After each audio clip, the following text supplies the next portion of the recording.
رات سے ڈرا رہے ہیں. خدا کے واسطے یہ خوف کی زنجیریں توڑ دیں.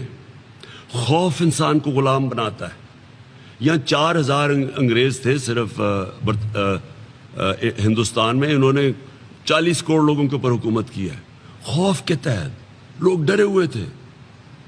خوف انسان کو غلام بناتا ہے. ہمارے سامنے افغانستان، جب بھی افغانستان کے اوپر کوئی باہر کی قوت آئی ہے وہ کھڑے ہو جاتے ہیں اور وہ ان کے اوپر کوئی نہیں حکومت کر سکا. سپر پاورز کو وہ شکست دے چکے ہیں. ہار نہیں مانتے وہ، کیونکہ انہوں نے خوف کے اوپر قابو پایا ہوا ہے. ہم 22 کروڑ لوگ کیا ان چوروں کے نیچے ہم ان کی حکومت تسلیم کریں گے اس لیے کہ ہمیں ڈر ہے ہمیں جیل میں نہ ڈال دیں؟ میں آپ کو کہہ رہا ہوں کہ مجھے تو اپنی جان کی فکر نہیں ہے. آپ کو جیلوں سے ڈر ہے. کتنے لوگوں کو جیلوں میں ڈالیں گے؟